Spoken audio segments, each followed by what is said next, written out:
Welcome to my YouTube channel जोहार न दीवाना। जय जोहार, जय आदिवासी, जय भील प्रदेश।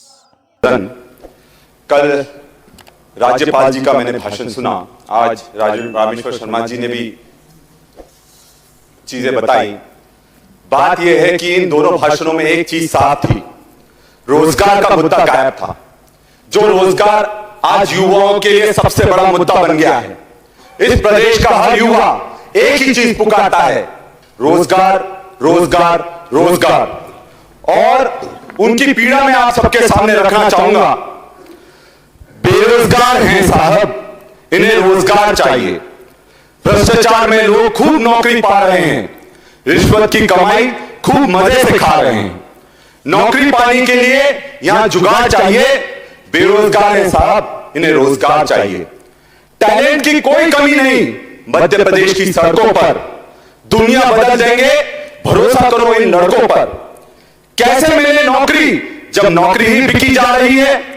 नौकरी की प्रक्रिया में अब तो सुधार चाहिए। बेरोजगार हैं साहब, इन्हें रोजगार चाहिए।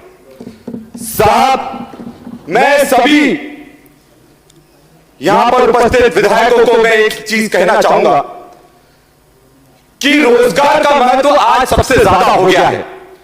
मैं खुद कॉम्पिटिटिव प्रतियोगिता परीक्षा से निकलकर डॉक्टर बना, सर्जन बना, और उस प्रतियोगिता परीक्षा की मैं पीड़ा समझता हूं कि जब 3-3, 4-4 साल आपकी परीक्षा नहीं आती, परीक्षा आती है तो रिजल्ट नहीं आता, रिजल्ट आता है तो उसमें भ्रष्टाचार हो जाता है। और यह सबसे बड़ी चुनौती इसलिए भी है क्योंकि मध्य प्रदेश में जब भी बच्चा कोई परीक्षा देता है तो वो बच्चा परीक्षा नहीं दे रहा होता सर, पूरा परिवार परीक्षा दे रहा होता है।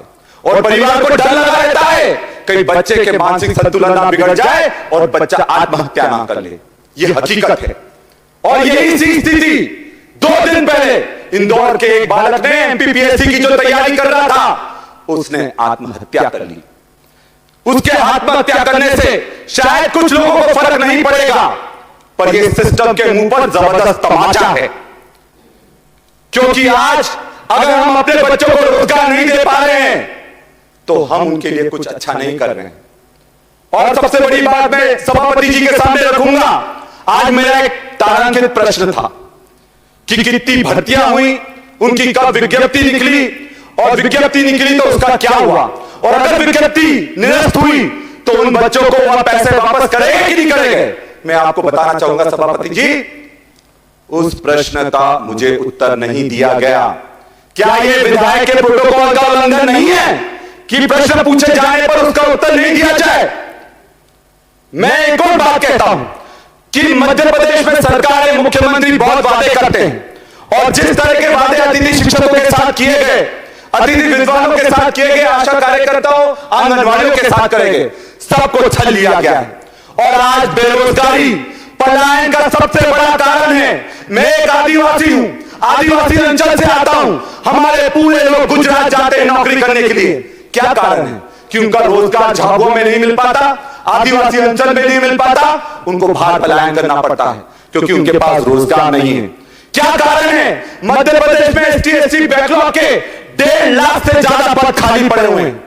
क्या कारण है कि आदिवासियों के लिए जो पैसा आता है, जो उनके अधिकार का पैसा है, ट्राइबल सब प्लान का पैसा है, उसका 207 करोड़ रुपए दूसरे विभाग में दे दिया जाता है। ये शर्म की बात है सभापति जी।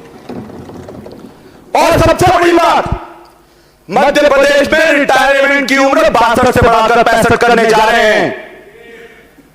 5 लाख लड्डुओं की तो बात बता रहे हो, पर 5 लाख रोजगार कब दो ये भी बताओगे हम आपको। और 5 लाख रोजगार जिनको मिलना था आपने उनको हटा दिया। आपको ये समझना चाहिए कि अगर आप कोई सेवानिवृत्त 5 लाख लोग हो रहे हैं तो 5 लाख युवाओं को रोजगार मिल जाता, 5 लाख कर्मचारियों को प्रमोशन मिल जाता। और सबसे बड़ी बात है, जो जिन लोगों को आपने 62 से 65 साल का रिटायरमेंट एज करी है, वो भी नौकरी नहीं करना चाहते, उनको जबरदस्ती नौकरी करवाई जा रही है। मैं एक बात आप सबसे खुलकर कहता हूं कि रोजगार को लेकर बहुत सारी बातें हैं। पर हमको एक परिवार के रूप में इस पर कुछ ना कुछ काम करना पड़ेगा, क्योंकि अगर हम उन युवाओं को रोजगार नहीं दे पाए, आप कब तक उनको लाठियों से डराओगे, कब तक डंडों से डराओगे, कब तक जेलों में बंद करोगे? अगर एक भगत सिंह बन गया तो सबको तबाह करता रह देगा, क्योंकि हम लोग भगत सिंह बनना नहीं चाहते हैं, हम लोग वो घाट में चीज लेना नहीं चाहते हैं, क्योंकि यह महात्मा गांधी का देश है और हम जानते हैं कि हमारे अंदर भी भगत सिंह है, हमारे अंदर भी चंद्रशेखर आजाद है, और हम लड़ने से पीछे नहीं हटने वाले। हम लोग महात्मा गांधी के लोग हैं, हम गोडसे के लोग नहीं है जो माफी मांग लेंगे। विषय समाप्त कीजिए, 5 मिनट हो गए।